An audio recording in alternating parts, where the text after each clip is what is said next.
और चलिए, राजस्थान विधानसभा का सत्र आज से शुरू होने जा रहा है और पता है इस बात का कि सरकार ज्यादा दिन तक इस सदन को चलाने की मानसिकता के अंदर नहीं है और जिस तरीके का फरमान जारी करने का काम किया है, कल ही इन्होंने सिर्फ इस सरकार को कोई भी व्यक्ति अपनी बात आकर कह नहीं सके, इसके लिए भी उन्होंने कहा कि कोविड एडवाइजरी की पालना आपको करनी पड़ेगी, आप प्रदर्शन नहीं कर सकते, आप धरना नहीं दे सकते। कैलाश मेघवाल जो हैं, उनका जो मुद्दा है वो साफ जाहिर करता है कि आपकी पार्टी में बड़ी फूट है, इस बात से इनकार नहीं किया जा सकता। भारतीय जनता पार्टी कार्यकर्ताओं की पार्टी है, लोकतांत्रिक तरीके से काम करने वाली पार्टी है।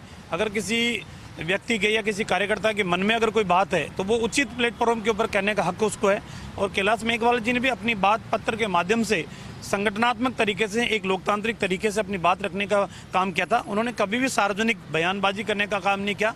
तो अब कल उनकी बातचीत हो गई, जिन मुद्दों के ऊपर उनकी नाराजगी थी वो भी बातचीत हमारे प्रदेश के प्रभारी के साथ हो गई। अब मुद्दा खत्म हो गया, अब मेरे ख्याल से कोई बात बचती नहीं। आपकी पार्टी के नेताओं पर आरोप है जोड़ तोड़ का और लोकतंत्र की हत्या का, जो जिस तरीके से जिला प्रमुख के और अन्य मुद्दे हुए कि कांग्रेस आरोप लगा रही है और ख़ास तौर पर जयपुर को लेकर जिस तरीके से आप लोगों ने जिला प्रमुख बनाया, हालांकि आपकी बड़ी जीत थी, लेकिन यहाँ पर भी आपके ऊपर बड़े आरोप लगे कि आपने नीतिगत रूप से सही काम नहीं किया। भारतीय जनता पार्टी हकदार को सम्मान देती है, गुनहगार को सजा देती है, इस मापदंड के आधार के ऊपर चलती है। हमने हमारे कार्यकर्ताओं को सहमति के आधार के ऊपर हमने तमाम निर्णय किए हैं और सहमति के आधार के ऊपर ही हमने उनको मान सम्मान देने का काम किया था। लेकिन कांग्रेस पार्टी के कार्यकर्ता हक के आधार के ऊपर नहीं, योग्यता के आधार पर नहीं, कर्म के आधार के ऊपर नहीं, अपने शीर्ष नेतृत्व के आशीर्वाद के आधार के ऊपर आगे बढ़ने की उनकी प्रक्रिया है। जब कांग्रेस के कार्यकर्ताओं की उपेक्षा वहाँ हो रही है, उनको सम्मान उचित नहीं मिल रहा और भारतीय जनता पार्टी की रीति नीति के अंदर वो विश्वास रख रहे हैं, तो मेरे ख्याल से इसके अंदर अतिशयोक्ति नहीं है। जहाँ जयपुर जिला प्रमुख की बात है तो आप किन सिद्धांतों की बात कर रहे हो?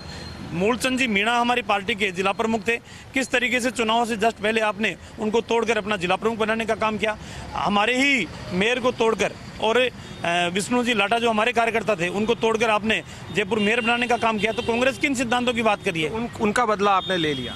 बात बदलेगी नहीं है। हमारी पार्टी के सिद्धांतों में, रीति नीति में कोई विचार रखने वाला कार्यकर्ता अगर दूसरी पार्टी को छोड़कर मिलाकर आप एकजुट होकर सरकार को घेर पाएंगे, भले ही अंदर की फूट हो। निश्चित रूप से भारतीय जनता पार्टी के तमाम कार्यकर्ता, तमाम नेता एकजुट हैं और एकजुट रहकर इस कांग्रेस पार्टी को घेरने का काम करेंगे। जनता की आवाज सदन के अंदर हम बनेंगे। जनता की आवाज़ सदन के अंदर बनेंगे, ये कहा है रामलाल शर्मा ने, जो विधायक हैं, मुख्य प्रवक्ता हैं भाजपा के। उन्होंने कहा है कि एकजुट होकर हम सरकार को घेरेंगे। लेकिन बड़ी बात यह है कि कैलाश मेघवाल सरीखे नेता की जो चिट्ठी थी वो साफ तौर पर जाहिर करती है कि पार्टी में अंदरूनी फूट है। कुछ देर में ही विधायक दल की बैठक शुरू होगी। विधायक जो है वो पहुंच चुके हैं। अरुण सिंह मौजूद होंगे, सतीश पूनिया मौजूद होंगे, गुलाबचंद कटारिया मौजूद होंगे, तमाम नेताओं की मौजूदगी रहेगी। हालांकि अनुपस्थित कौन रहता है, कौन यहाँ नहीं आता है, ये बैठक के बाद ही पता चल पाएगा। अंकुर। बिल्कुल बिल्कुल ऐश्वर्य, तो बेहद अहम दिन है राजस्थान की राजनीति के लिए। आज से सदन का जो सत्र है वह शुरू होने जा रहा है। भाजपा को हमने सुना, जैसे कि प्रवक्ता ने बताया, पूरी तरीके से वो तैयार है सरकार को घेरने के लिए। ऐसे में सरकार की तरफ से क्या कुछ तैयारियां है ऐश्वर्य?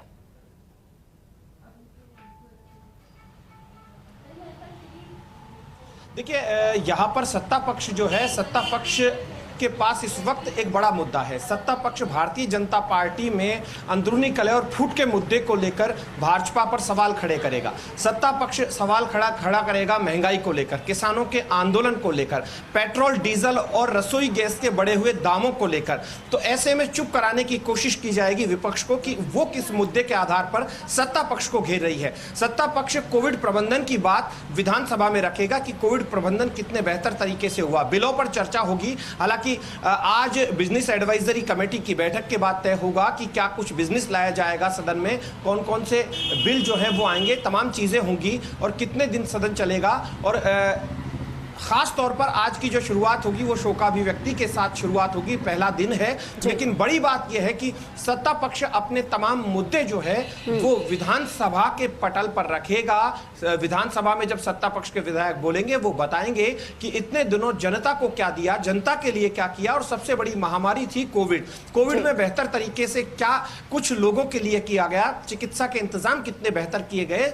तो विपक्ष जो है वो घेरने की रणनीति बनाएगा। हालांकि 13 तारीख को डॉक्टर किरोड़ीलाल मीणा का एक बड़ा आंदोलन था, विधानसभा घेराव का आंदोलन था।